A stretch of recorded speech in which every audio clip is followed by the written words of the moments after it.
Hello everyone, I turned the camera on for this chess game. Sometimes I'm going to turn the camera on. So in this chess game, we have Maczynski with the white pieces, and his opponent was William Henry Pratten, who was a British chess master. So this chess game was played in 1948 in Portsmouth. Actually, if I would have to pick 100 must-see chess games of all times, and if I would write a book, and if the title would be like 100 must-see chess games of all times, this chess game would be in that list. I mean, it's my personal pick.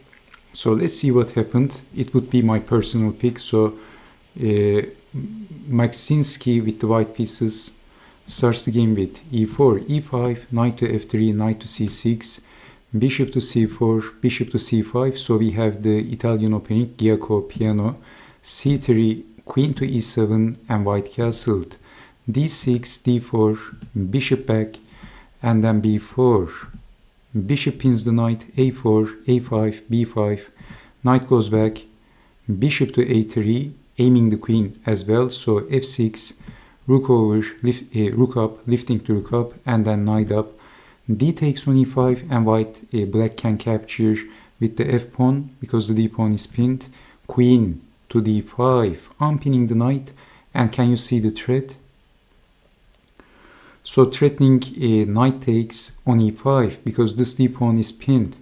But then bishop takes on f3, eliminating, but queen takes on b7 with attacking the rook. Not defending the rook, queen to g5, and black is threatening checkmate.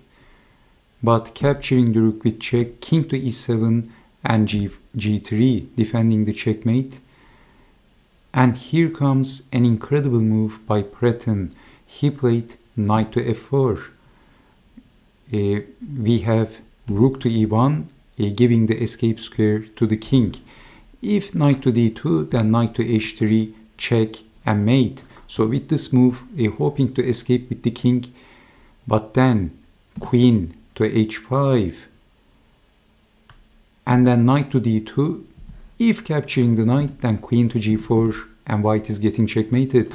So knight to d2, and here comes the second incredible move, sacrificing the other rook as well, and black is developing his knight with tempo, but white missed the best move, and he simply captured the rook. Blunder. This was a blunder, and Pratten lost both of his rooks, but black has enough juice to make something serious in this position. Which move was better, by the way? Why queen takes rook was a blunder? You will see it better. Bishop takes on d6 was the best move, and if capturing the bishop, saving the queen, queen to b7, and then capturing was much better.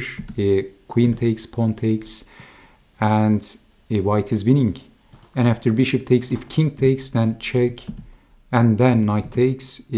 Actually, white has the exchange, and white is better.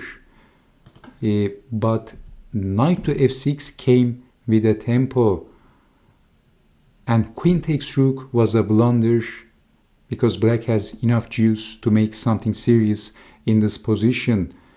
Can you see the move? Pratten played, boom, queen takes on h2, a shocking sacrifice.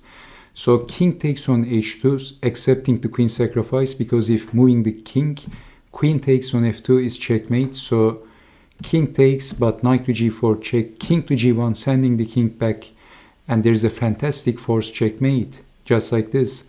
Knight to h3, king to f1, and finally knight to h2 is check and mate. So if actually in this position bishop takes on f2 is also possible, and this is even this looks even more aesthetically beautiful, more aesthetically pleasing. You can see both of the knights and the bishop standing side by side, and it looks like a piece of art. Michelangelo would be proud. But Pratten preferred knight to g4 and knight to h3, and finally knight to h2, and we see the perfect teamwork, the perfect combination of the bishop and the two knights. They combine perfectly together. So let's make a quick recap. This was the fantastic combination. So developing the knight with a tempo. So the knight is going to join the attack, the party, after sacrificing the queen. And the sacrifice is accepted. Again, bishop takes and then saving the queen was much better.